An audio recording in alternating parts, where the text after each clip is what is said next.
सो hey guys, मैं हूँ क्रिश और आज मैं आपको एक्सप्लेन करने वाला हूँ attack on Titan final season episode 6। And guys one more thing कि जिसने एपिसोड 6 देखा है वही इस वीडियो को देखे, वरना उनको स्पॉइलर मिल जाएगा और कमेंट में आप लोगों की गालियाँ चालू हो जाएंगी। तो चलिए दोस्तों, इंट्रो में ज़्यादा टाइम ना लेते हुए शुरू करते हैं।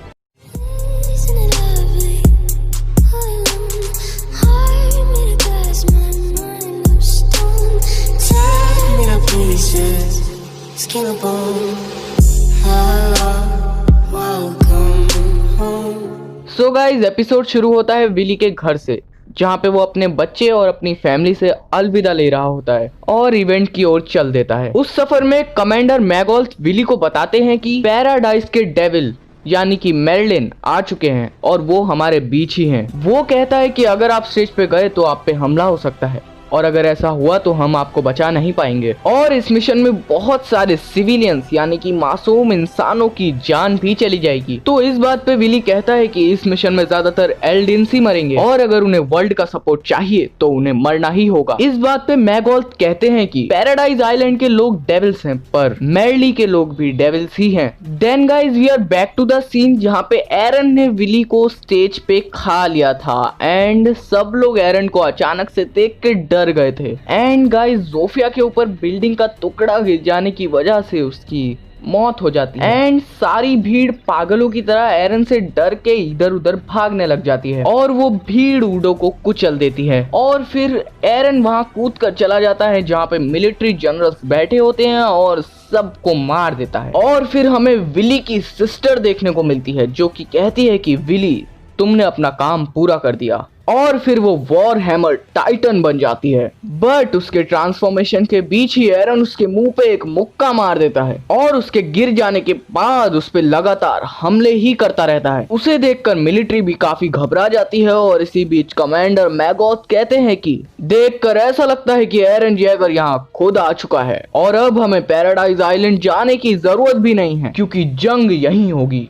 फिर हमें दिखाया जाता है कि ऊडो की मौत हो चुकी है और पीक और गैलियार्ड अपने साथियों की मदद से उस ट्रैप से निकल जाते हैं और तभी पीक को कुछ दिखता है और वो और कोई नहीं पैराडाइज आइलैंड के स्काउट्स होते हैं। वॉर हैमर टाइटन और अटैक टाइटन की लड़ाई के बीच वॉर हैमर टाइटन एरन को लगभग हरा ही देती है और कहती है कि तुम्हारे आखिरी शब्द क्या हैं। और तभी एरन कहता है मीकासा अभी, और वो पीछे से वॉर हैमर टाइटन के नेक पे थंडर स्फीयर से हमला कर देती है। मेर्ली की मिलिट्री पर सभी स्काउट्स हमला कर देते हैं। तभी मीकासा एरन से कहती है तुम्हें अंदाजा भी है कि तुमने क्या किया है? तुमने मासूम इंसानों और बच्चों की जान ली है। तो इस बात पर एरन कहता है कि अभी लड़ाई खत्म नहीं हुई है। वो कहता है कि मीकासा, तुम वॉर हैमर टाइटन का ध्यान भटकाओ, तब तक मैं सोचता हूँ कि इसे कैसे हराना है। और एरन सोच ही लगता है कि इसका ट्रांसफॉर्मेशन सर से नहीं पैरों से हुआ है, तो इसका मतलब यानी कि इसकी बॉडी सर में नहीं बल्कि कहीं और है। और एरन उसकी असली बॉडी ढूंढ लेता है जो कि जमीन के अंदर गड़ी होती है और वो उसे खाने ही वाला होता है कि पीछे से जॉ टाइटन आके एरन पे हमला कर देता है और एरन को खाने वाला होता है कि तभी ऊपर से लीवाई आता है और जॉ टाइटन का जबड़ा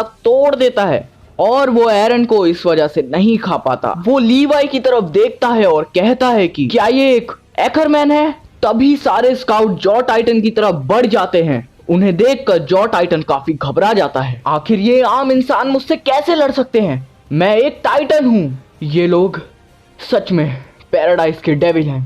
and to be continue. So guys इसी के साथ एपिसोड 6 का रिव्यू यहीं पे खत्म होता है। अगर आप लोग हम लोगों को इस पे अच्छे व्यूज और लाइक्स देंगे तो हम लोग जरूर एपिसोड 7 का भी रिव्यू करेंगे आप लोगों के लिए। सो गाइज आप रिव्यू देके कमेंट में बताइए कि आप लोग एरन के बारे में क्या सोचते हैं। अगर मैं पर्सनली बोलूँ तो मुझे इस एपिसोड में एरन का क्रूलनेस देखने को बहुत मिला। एरन के अंदर इंसानियत अब बहुत कम बची है क्योंकि अब वो सिविलियंस को मार सकता है, बच्चों को मार सकता है और उसको फर्क नहीं पड़ता। वेल ये तो मेरा पर्सनल थॉट है और शायद मैं गलत भी हो सकता हूँ। तो आप लोग क्या सोचते हैं आप लोग जरूर कमेंट में बताइएगा। एंड लव यू गाइज, जल्दी से 400 सब्सक्राइबर्स करवा दो एंड तब तक के लिए आरा सायोनारा।